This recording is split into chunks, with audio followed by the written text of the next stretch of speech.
Hello everyone, video start करने से पहले छोटा सा इंस्ट्रक्शन। एसएससी जेईई के लिए बेस्ट बुक्स और टेस्ट सीरीज का लिंक मैंने डिस्क्रिप्शन में डाला हुआ है, उसे देखना ना भूलें। Now let's start the video. तो अब हम करने वाले हैं numericals based on statistical analysis. Statistical analysis किस लिए करते हैं हम? रैंडम एरर्स को मिनिमाइज करने के लिए, राइट। तो रैंडम एरर्स के ऊपर हम स्टैटिस्टिकल एनालिसिस करते हैं, ठीक है। तो यहाँ पे कुछ क्वेश्चंस हैं जो आपके एसएससी जेईई में प्री में आए हुए हैं, तो इन क्वेश्चंस को आइए हम अटेम्प्ट करते हैं, ठीक है। साथ में अटेम्प्ट करेंगे। पहला क्वेश्चन मैं खुद अटेम्प्ट करके दिखाता हूं आपको, सेकंड और थर्ड आप फिर हम साथ में करेंगे, ठीक है। तो फर्स्ट क्वेश्चन आप आराम से पेन कॉपी बंद करके देखिए कैसे करते हैं अटेम्प्ट। तो 2 resistance are given. Suppose R1 given है आपको कितना, 100 प्लस माइनस 2 ओम, राइट। ये आपका R1 गिवन है। R2 कितना गिवन है आपको? R2 गिवन है 300 प्लस माइनस 1 ओम, राइट। ये गिवन है। Now connected this resistors are connected in series. ये सीरीज में कनेक्टेड है, मतलब ये क्या, ये कुछ इस टाइप का हो गया, ठीक है। ये R1 हो गया, ये R2 हो गया, और यहां पे ओवरऑल हमारे पास R इक्विवेलेंट आ गया, ये R इक्विवेलेंट आ गया, ठीक है। Now this R equivalent is how much? R equivalent is nothing but R1 plus R2, ठीक है, क्योंकि सीरीज कॉम्बिनेशन में रेसिस्टर्स आर डायरेक्टली एडेड, तो R equivalent is equal to R1 plus R2। तो ये कहानी अभी तक हमें समझ में आ गई है।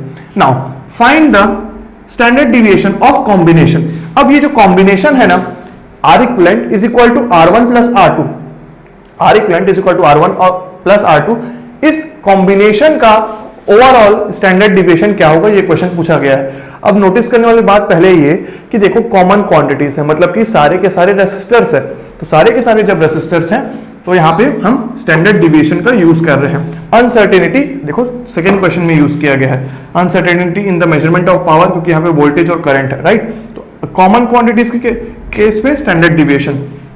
अब स्टैंडर्ड डिविएशन का फॉर्मूला क्या था, आप याद कीजिए। स्टैंडर्ड डिविएशन का फॉर्मूला अभी मैं लिखता हूं यहाँ पे, सिग्मा एक्स की जगह मैं आर कर लेता हूं, आर इक्विवेलेंट, ठीक है। ये रहा स्टैंडर्ड डिविएशन का formula, del R equivalent upon del R1 whole square into sigma R1 whole square plus del R equivalent upon del R2 whole square into del R2 whole square, right. ये था, ये formula आपके सामने लिखा हुआ है, ठीक है। तो अब देखो क्या क्या क्वांटिटीज हमें पहले से पता है। यहां पे मुझे ये दिख रहा है कि ये प्लस माइनस 2 ओम है, प्लस माइनस 1 ओम। तो जब भी स्टैंडर्ड डिविएशन का क्वेश्चन आए, राइट, तो इसको एब्सोल्यूट एरर्स मत मानो, इसको एब्सोल्यूट एरर्स नहीं मानना। बाय डिफॉल्ट आप क्या करोगे, इसको स्टैंडर्ड डिविएशन ही मानोगे। और ये जो स्टैंडर्ड डिविएशन है ये वैल्यू फॉर्म में होना चाहिए, परसेंटेज में नहीं लिखोगे। ये जो स्टैंडर्ड डिविएशन यहां यूज कर रहे हो ना, ये वैल्यू में होना चाहिए, मतलब कि जैसे यहाँ पे है 2 और 1, 2% या 1% होता ना, तो पहले उसको वैल्यूज में कन्वर्ट करते, उसके बाद आप इस फॉर्मूला में पुट करते, राइट। तो यहां पे मैं डायरेक्टली लिखता हूं sigma R1 is equal to how much, plus minus 2 ohm, और sigma R2 is equal to plus minus 1 ohm, right. अब del R equivalent by R1, इस R इक्विवेलेंट को अगर मैं डिफरेंशिएट करूं विथ रिस्पेक्ट टू R1 तो क्या आएगा, R1 देखो R इक्विवेलेंट यहां पे मैं देख रहा हूं del R equivalent upon del R1, differentiate करो भाई इस इक्वेशन को, R1 dR1 बाय dR1 कितना हो गया, 1 हो गया। Differentiation of R1 with respect to R1 will be 1, plus differentiation of R2 with respect to R1 will be 0, मतलब कि 1 प्लस 0 ओवरऑल 1 आ गया। वैसे ही dR इक्विवेलेंट विथ dR2 करूंगा तो क्या होगा, differentiation of R1 with respect to R2 will be 0, तो 0 plus 1, right. यहां पे 1 प्लस 0 हुआ था, ये हो गया था 1, और यहां पे differentiation of R2 with respect to R2 will be 1, तो यहां पे मेरे पास ये वाला भी चीज आ गया। अब देखो मेरे पास सारी वैल्यूज आ चुकी हैं, तो मैं डायरेक्टली क्या फॉर्मूला में पुट कर सकता हूं क्या जी। तो यहां पे फॉर्मूला सिंपल सा पुट किया मैं, ये क्या हो गया, 1 का स्क्वायर इंटू डेल R1 कितना है, 2 का स्क्वायर प्लस कितना हो गया ये, अगेन 1 का स्क्वायर इंटू 1 का square is nothing but root 5, तो ये आपका स्टैंडर्ड डिविएशन आ रहा है। ठीक है, तो आपका standard deviation of the combination is √5। देखो कहीं भी कैलकुलेटर का यूज नहीं हुआ, ऐसे ही क्वेश्चन आपके आने वाले हैं, एकदम बेसिक क्वेश्चन, तुरंत फॉर्मूला आपको बस याद होना चाहिए और आप इजीली, एकदम इजी वे में आप इसको सॉल्व कर सकते हो। करेक्ट, तो देखो ये हो गया आपका पहला केस। अब अगर मैं क्वेश्चन को आगे बढ़ाऊं, प्रैक्टिस का पार्ट में आगे बढ़ाऊं, तो मैं क्या कर सकता हूं, इसको मैं अगर मैं कंसिडर करूं, यहां पे था सीरीज कॉम्बिनेशन, अगर पैरेलल कॉम्बिनेशन हुआ तो, पैरेलल कॉम्बिनेशन हुआ तो उस केस में क्या करेंगे हम, तो उस केस में देखो अब हम क्या करते हैं, तो यहां पे इसको मैं चेंज कर देता हूं, ये हो गया हमारा पैरेलल कॉम्बिनेशन। राइट, देखो आंसर आ चुका है ना, इस क्वेश्चन का हमारा आंसर आ चुका है, क्वेश्चन नंबर 1 का आंसर है √5। अब मैं आगे क्वेश्चन में प्रैक्टिस करने के लिए देख रहा हूं कि अगर पैरेलल कॉम्बिनेशन पूछा जाए हमसे तो हम कैसे सॉल्व करेंगे। तो ये R2 R1 हो गया, अब क्या हो गया, R इक्विवेलेंट जो होगा वो होगा R1 R2 upon R1 plus R2। Right, ये हो गया करेक्ट। तो देखो अब ये वाला पार्ट सही है, ये वाला पार्ट सही है, ये भी पार्ट सही है। अब ये जो डिफरेंशिएशन के खेल में क्या होने वाला है हमारा, यहाँ पे ये चेंज होने वाला है, तो इसको हटा देते हैं। अब डिफरेंशिएशन में क्या करने वाले हैं हम, डिफरेंशिएट करना पड़ेगा भाई इस इक्वेशन को, तो आइए डिफरेंशिएट करते हैं। तो ये हो गया del R equivalent upon del R1 is how much, differentiate करो, न्यूमरेटर हो गया होल, तो R1 plus R2 square, R1 plus R2 square, इसको डिफरेंशिएट किया मैं न्यूमरेटर को, तो आ गया R2 R1 plus R2 minus 1, ठीक है, और ये आ गया R1 R2। इसको सॉल्व करेंगे तो क्या आ जाएगा, इसको सॉल्व करने से आ जा रहा है, ये देखो R2 R1 ये दोनों कैंसिल आउट हो गया, R2 स्क्वायर आ गया, तो यहां पे क्या दिख रहा है मेरे पास कि ये हो गया R2 square upon R1 plus R2 square. Right, वैसे ही अगर मैं इसको करता हूं del R equivalent upon del R1 करूंगा तो भी सेम चीज आने वाला है। कैसे आने वाला है, तब आने वाला है R, यहाँ पे R2 से R1 से डिफरेंशिएट किया तो न्यूमरेटर में R2 आया, R1 से डिफरेंशिएट करूंगा तो न्यूमरेटर डिनोमिनेटर वैसे ही रहेगा, ऊपर में क्या हो जाएगा, यहाँ पे R1 बच जाएगा, R1 square, R1 R2 cancel out हो गया, तो R1 स्क्वायर ये upon R1 plus R2 whole square, तो ये चीज आ गई आपके पास। राइट, तो ये आपके पास दोनों वैल्यूज आ गई। अब देखो अगर मैं वैल्यूज पुट करूं तो R1 और R2 की वैल्यू क्या है, R1 की वैल्यू है 100, R2 की वैल्यू है 300, तो यहां पे क्या आ गया, डिनोमिनेटर में 400 square 400 square, correct, 400 square 400 square, R1 square मतलब कि क्या 100 का स्क्वायर, R2 स्क्वायर मतलब कि क्या 300 का स्क्वायर, मतलब कि अगर मैं इसको सॉल्व करता हूं ये क्या हो जाएगा 100 का स्क्वायर, R1 मतलब 100 का स्क्वायर अपॉन 400 का स्क्वायर। राइट, और ये किसके इक्वल है, ये है आपका 300 का स्क्वायर अपॉन 400 का स्क्वायर। ठीक है, तो कितना हो गया, ये हो गया 9/16 और ये हो गया 1/16। ठीक है, 9/16 1/16 आ गया। अब मैं फॉर्मूला में पुट कर सकता हूं क्या, तो अब मैं फॉर्मूला में अगर पुट कर रहा हूं तो कितना आ गया, डेल R इक्विवेलेंट। अब इस केस में कितना हो गया, तो अगर मैं सॉल्व कर रहा हूं R इक्विवेलेंट बाय R1 तो ये हो गया 9/16 का स्क्वायर इनटू आपका R1, सिग्मा R1 क्या है 4, मतलब 2 स्क्वायर मतलब 4 हो गया आपका 2 स्क्वायर प्लस 1/16 का स्क्वायर और ये हो गया आपका 1 का स्क्वायर। अब देखो 1/16 स्क्वायर है तो 1/16 को होल कॉमन ले सकता हूं मैं, तो बाहर आप क्या आ जाएगा 4 आ जाएगा, और न्यूमरेटर में अगर आप सॉल्व करोगे तो न्यूमरेटर में क्या होगा 9 9 81, 81 इंटू 4 इज हाउ मच, 4 1 8 32, 324। ठीक है, 324 हो गया, 324 प्लस 1 दैट इज 325। तो ये आपका कुछ सॉल्यूशन आएगा, कैलकुलेशन एक बार चेक कर लेंगे, हो सकता है गलती हो जाए मुझसे। तो यहाँ पे मेरे को लग रहा है कि पैरेलल कॉम्बिनेशन में अगर क्वेश्चन में पैरेलल कॉम्बिनेशन गिवन होता तो हम इस तरीके से सॉल्व करते और uncertainty of the combination would be √325/4। ठीक है, 325/4 ये होता आपका, करेक्ट। ठीक है, तो ये आपका इधर हो गया। नाउ ये फर्स्ट क्वेश्चन का मैं क्वेश्चन एक्सपांड भी कर दिया हूं। अब मैं चलता हूं सेकंड क्वेश्चन के ऊपर। तो सेकंड क्वेश्चन में क्या लिखा हुआ है देखते हैं। सेकंड क्वेश्चन आप एक बार सॉल्व करेंगे, देखो फॉर्मूला सेम होने वाला है, अनसर्टेनिटी का बस टर्म अलग होगा, अनसर्टेनिटी बोला गया है वहां पे, पर मैंने आपको जैसा बोला था कि फॉर्मूला दोनों का सेम होने वाला है, राइट। सारा चीज अभी जो हमने किया वही से वहां पे सेम होगा, सॉल्यूशन भी एकदम आराम से निकलेगा, देखना उसमें, राइट। चलो तो करते हैं आपका सेकंड क्वेश्चन। सेकंड क्वेश्चन में क्या बोला जा रहा है, power consumed by resistance is measured using voltmeter and ammeter which reads V is equal to 100 volt. तो V है आपका 100 volt. Now current is how much, 5 ampere, ठीक है। And uncertainty of voltmeter is WV given है 15 volt and WA is nothing but 0.2 amperes, correct. इतना given है हमारे पास। अब देखो आपको क्या पता है कि power is how much, V into I, ठीक है। Power is V into I. हमको क्या फाइंड आउट करना है, uncertainty in power, right. Uncertainty in power will be nothing but del P by del V whole square into omega V square plus del P del I का whole square into omega I का square, right. Same formula था दोनों का, ठीक है। अब देखो del P by del V कितना होगा, ये तो और अच्छे से इजी डिफरेंशिएशन है अपना। Del P by del V is nothing but equal to I क्या है हमारा 5 एम्पियर, ठीक है। Del P by del I कितना होगा, डेल I हमारा होने वाला इक्वल टू V। देखो डिफरेंशिएट करो इसको I के रिस्पेक्ट में, तो ये कांस्टेंट होगा, I के रिस्पेक्ट में V कांस्टेंट होगा तो बचा V, I को डिफरेंशिएट किया तो 1 हो गया, तो 1 into V that is V is equal to how much 100, ठीक है। WV WI दोनों चीज, WI पता है हमको, जिसको A कर देता हूं, चलो, राइट, दिस A, ये दोनों चीज पता है तो मैं डायरेक्टली वैल्यूज पुट करके WP निकाल सकता हूं, जो कि हमारा कितना आने वाला है, कैलकुलेट करो।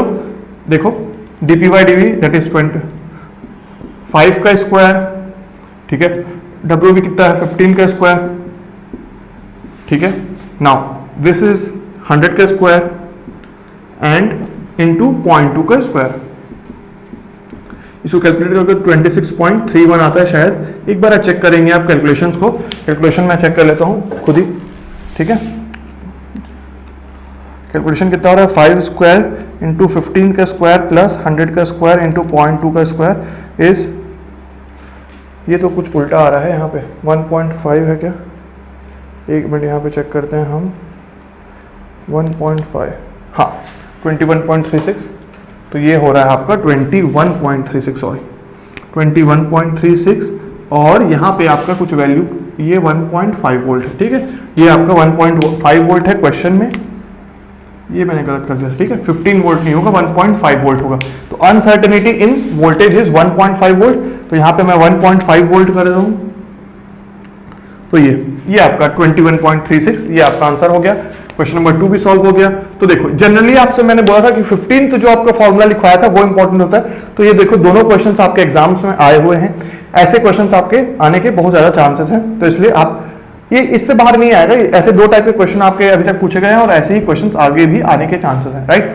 थर्ड क्वेश्चन करता हूं मैं, इसको भी एक बार अच्छे से करेंगे, थर्ड क्वेश्चन को भी साथ में हम, ये आपका प्री में आया हुआ था ये थर्ड क्वेश्चन, इजी सा क्वेश्चन है एकदम। ऐसे ही देखो फॉर्मूला एकदम बेसिक लेवल के फॉर्मूला आएंगे। The measurement of source voltage are 5.9 volt. देखो एक सोर्स वोल्टेज का मेजरमेंट किया तो एक रीडिंग आया 5.9 वोल्ट, दूसरा रीडिंग आया 5.7 वोल्ट, ठीक है, और तीसरा रीडिंग आया 6.1 वोल्ट। तो ये क्या हो गया भाई, ये हो गया आपका x1, ये हो गया आपका x2, ये हो गया आपका x3, ठीक है। Now standard deviation of the reading, हमसे क्या पूछा जा रहा है, स्टैंडर्ड डिविएशन पूछा जा रहा है। स्टैंडर्ड डिविएशन मतलब कि क्या, कि पहले तो आपको मीन निकालना पड़ेगा, तो मीन निकालो भाई। मीन मतलब कि x bar is equal to x1 plus x2 plus x3, right, upon divided by n। n क्या है यहाँ पे, n मुझे तो यहाँ पे 3 दिख रहा है क्योंकि 3 ही रीडिंग्स हैं, तो n is equal to 3, right. Now n is equal to 3, तो यहाँ पे कितना हो गया 5.9 plus 5.7 plus 6.1 upon 3 is how much. Calculate करेंगे इसको, चलो करते हैं, ठीक है, इसको कैलकुलेट करते हैं।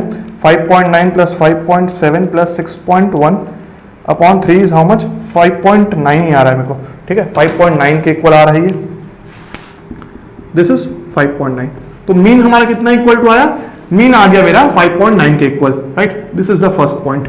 नाउ डिविएशन, डिविएशन कैसे कैलकुलेट करेंगे, डिविएशन अगर मुझे निकालना हो d1, तो मीटर 1 का डिविएशन कितना होगा, x1 minus x bar, that is how much, that is 5.9 minus 5.9 is equal to 0, right. d2 कितना होगा, d2 होगा हमारा x2 माइनस x बार, d3 कितना होगा x3 माइनस x बार, ठीक है। तो ये कितना हो रहा है हमारा 5.7 minus 5.9 that is equal to minus 0.2 and 6.1 minus 5.9 that is equal to plus 0.2। तो देखो डिविएशंस को अगर मैं ऐड कर रहा हूं 0 प्लस माइनस 0.2 प्लस 0.2 कितना हो गया 0। तो यहां से हम चेक कर सकते हैं कि हमारा जो डिविएशन का सम आया वो इक्वल टू कितना आ रहा है, वो 0 आ रहा है। इसका मतलब कि क्या, हमारा जो कैलकुलेशन अभी तक जो हो रहा है वो करेक्ट हो रहा है, राइट। तो sum of deviations must be equal to 0। तो हमने मीन निकाल लिया, डिविएशन निकाल लिया, करेक्ट। अगर मेरे को मैक्सिमम रेंज ऑफ एरर पूछा जाता तो मैक्सिमम रेंज ऑफ एरर पूछा जाता तो मैं क्या बोलता, 6.1 minus 5.9 x max minus x bar, that is how much, कितना था आपका 0.2, यहां पे 0.2 हो रहा है। मिनिमम रेंज ऑफ एरर कितना हो रहा है, फिर से 5.9 माइनस 5.7 कितना हो गया 0.2, ठीक है। तो maximum range of error, minimum range of error दोनों 0.2 आ गया। एवरेज रेंज ऑफ एरर क्या आएगा, 0.2 plus 0.2 upon 2, that is how much, again 0.2। तो maximum range of error, minimum range of error, average range of error क्या आ गया, 0.2 आ गया। Next thing, span पूछा जाता, स्पैन पूछता तो हम क्या करते हैं, 6.1 माइनस 5.7 कितना हो गया 0.4। तो यहां पे स्पैन आ रहा है हमारा 0.4। और अगर हमसे रेंज पूछा जाता तो रेंज क्या होता है यहाँ पे हमारा 5.7 से 6.1 तक, करेक्ट। तो यहाँ पे मैं वो सब भी निकाल दिया, डिविएशन भी निकाल दिया। अब अगर मुझे मीन ऑफ डिविएशन पूछा जाए तो कितना क्या करूंगा मैं, mean of deviation is nothing but mod value of minus 0.2 mod value of 0.2 upon 2, again कितना आएगा मॉड ऑफ, मतलब mean of deviation is again 0.2। अब हमसे क्वेश्चन में क्या पूछा गया था, स्टैंडर्ड डिविएशन पूछा गया था, क्योंकि तो स्टैंडर्ड डिविएशन में आराम से निकाल सकता हूं। ये आपका है क्या, d1 square plus d2 square upon n। n होगा क्या, नहीं n नहीं, यहां पे n माइनस 1 होगा, क्यों, n इज इक्वल टू 3 है। और मैंने क्या बोला था कि फॉर n लेस देन 20, मतलब कि क्या, n की वैल्यू अगर 20 से कम है तो हम क्या करेंगे, डिनोमिनेटर में n माइनस 1 रखेंगे। इसलिए ये मिस्टेक आप गलती से भी ना करें कि n माइनस 1, क्योंकि आपने अभी तक पूरा सही किया। अगर ये गलती कर दोगे ना तो लास्ट में आपका क्वेश्चन पूरा खेल बिगड़ जाएगा। तो अगर मैं इसको सॉल्व करता हूं यहाँ पे, तो d1 square is 0 and d2 square is minus 0.4, that is how much, sigma is equal to 0.04 हो गया, 0.04 हो गया और डिवाइडेड बाय 2 किया इसको मैं, तो अगेन ये कितना आ गया 0.2 के इक्वल आ गया। तो that is D is the answer, right. तो यहाँ पे अगेन 0.2 के इक्वल आ गया, तो that is D is the answer. तो स्टैंडर्ड डिविएशन हमारा निकल गया, ठीक है। अब अगर मेरे को स्टैंडर्ड डिविएशन निकल गया, प्रोबेबल एरर पूछा जाता, तो प्रोबेबल एरर अगर मुझसे पूछा जाता तो मैं क्या करता, R is equal to, question को आगे बढ़ा रहा हूं मैं, 0.6745 इंटू सिग्मा करता, दैट इज 0.6745 इंटू 0.2 करता। तो इसको कैलकुलेट करोगे तो कितना आएगा, कैलकुलेटर का है हमारा, कैलकुलेटर, ठीक है, 0.6745 इंटू 0.2, ये भी एग्जाम में पूछा जा सकता था आपका, तो 0.1349 आ गया, 0.1349। प्रोबेबल एरर ये हो गया आपका।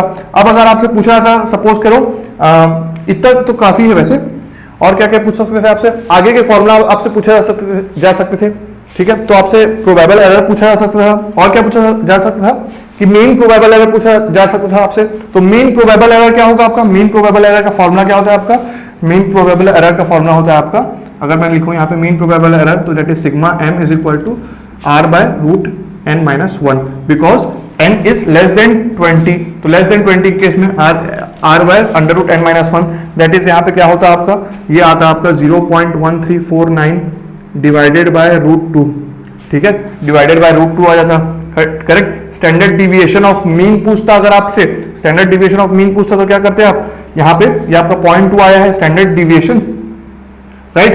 तो 0.2 डिवाइडेड बाय रूट 2 आ जाता, 0.2 डिवाइडेड बाय रूट 2 आता आपका क्या, standard deviation of mean. Standard deviation of standard deviation पूछता आपसे, सिग्मा ऑफ सिग्मा पूछता, standard deviation of standard deviation तो आप क्या करते हैं यहाँ पे, ये हो जाता है आपका 0.2 बाय रूट 4, राइट। 2n था, ठीक है, 2n के इक्वल था। तो देखो मैं पूरा का पूरा यहाँ पे एनालिसिस कर दिया, सारे फॉर्मूला का निकाल दिया। हमसे पूछा गया था स्टैंडर्ड डिविएशन, एकदम बेसिक क्वेश्चन था ये। ऐसे ही क्वेश्चंस आपसे आएंगे और इससे टफ लेवल का नहीं आएगा, इसलिए बहुत ज्यादा जरूरी है कि आप फॉर्मूला एक दो बार लिख के देखेंगे, थोड़ा सा लिख लेंगे अच्छे से, तो आपको सारे फॉर्मूला याद हो जाएंगे, ताकि आपसे ऐसे क्वेश्चंस मिस ना हो, राइट। तो यहाँ पे हमारे 3 क्वेश्चन खत्म होते हैं। अब हम चलेंगे नेक्स्ट टॉपिक की ओर। Thank you everyone for watching this video till the end. Please like this video and share it with your friends. And if you are new to this channel, subscribe to our YouTube channel and don't forget to hit the bell icon to get the latest updates.